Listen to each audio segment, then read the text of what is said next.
I would say that Spirit put me on this panel to bring things horizontal as well as vertical, as a feminine energy. Because I tend to think of, instead of higher consciousness, I think of it as expanded consciousness, which is a little bit more direct, this direction.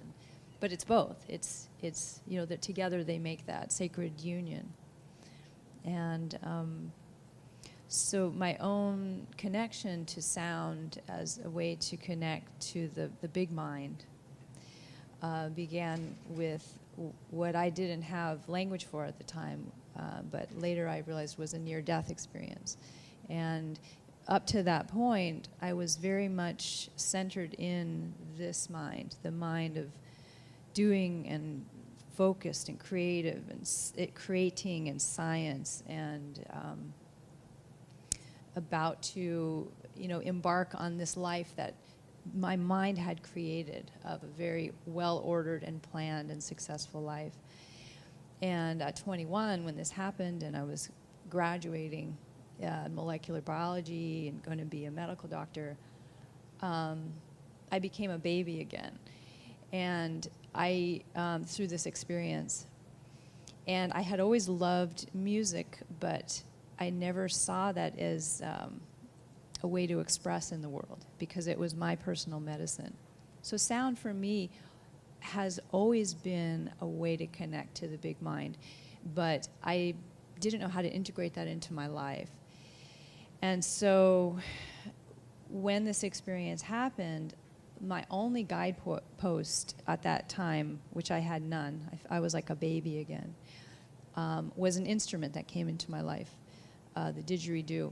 And Spirit brought it in 92, right after this experience. And when I heard that sound, it was like a key turned in a lock. And it was like, this is the only thing that makes sense to me right now, because my life became about, how do I get into big mind? It was a reminder of, don't forget who you are and why you're here. But I didn't know why I was here. I thought I was supposed to be a medical doctor. So playing that instrument and tuning myself to that sound, the sound of my breath made audible, is just basically a megaphone, slowly retuned me back into why I'm here, my unique vibration that you mentioned, that we each carry a piece of the wholeness. And according to the ancients, in my research of like the Aramaic and the history of the Semitic lineage, they called it Shem. We each have a unique Shem, or vibration. And if we don't play that unique piece that we came into creation to bring into the world, then the harmony of the cosmos isn't quite, if there's one person in the orchestra is out of tune, everybody feels it, because we're all part of the one. So the ancient perspective was very much about tuning into your unique frequency, your unique vibration, and harmonizing that with why you're here, your unique soul purpose, and connecting that to the outer world. But it starts from within. And I think what I would like to see in our society be integrated, as well as the outer technologies that are helping us to entrain our brains and to shift our frequencies, is also the reminder that we have this mind, but there's a mind in our heart. That our heart has an intelligence.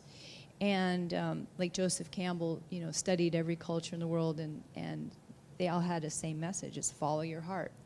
And that, along with the Didge, was my guidepost as well after this experience, which led me into the world of sound. But for anybody, it could be you're meant to be a gardener or a teacher or a monk. Everyone has their unique life expression. And so tuning into that, using the sound and using my heart as the center rather than my mind, And I think that is also more of a feminine perspective. It's like the intuition, the inner knowingness that is beyond the cognition of what we read and what we learn and what we study. There's another kind of knowing that I think needs to be resurrected. And in balance with this, it's kind of like the divine alchemical marriage, the masculine and feminine, of which we are each that inside. If we have a female body, we have the inner masculine force.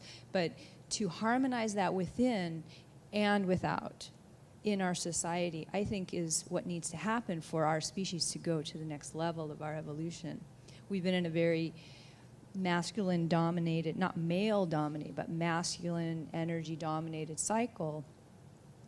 And the new cycle is about integrating the masculine and feminine. And so for me, sound has been the sound of the didgeridoo, because it's so simple. It allowed my mind to get out of the way, even though I learned, piano and flute and very complex mind instruments.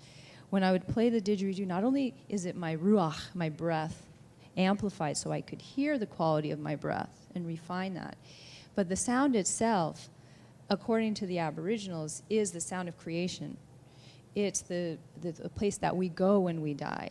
And when I had my near-death experience, the didgeridoo is the best description of that place that I could not use all the words in the world to describe that experience. And I've tried to, because that's part of my life purpose, what I realized through that near-death experience. But the didgeridoo, when I play it, it's like, okay, I can say all these words, but just listen to that sound and just let your mind go. And it's not even my sound, that it's just the sound of the universe, which is going on right now, whether we perceive it or not. They call it the Nada Brahma, or the sound of the silence, or there's all these words. My mind thinks, well, maybe it's the sound of the space, the geometry of the space-time has that movement of the toroidal structure. Perhaps it has a sound. And that's what the background radiation that the scientists say, well, that's why the Big Bang happened, because we can detect this radiation. We're not supposed to be able to hear it, but we can perceive it. So I feel that sound is not only the most powerful tool to tune in to the cosmos. For me, this is just from my experience. But it is also the most powerful tool to harmonize ourselves with the outer world, with each other, to entrain people when we sing together, when we tone together, when we share our voices. Conspire means to breathe together. When we breathe together, our spirits uniting, we remember, we're just the one creator here in form, and we seem like we're separate, but we're not, I remember now. And so that's a little piece from me.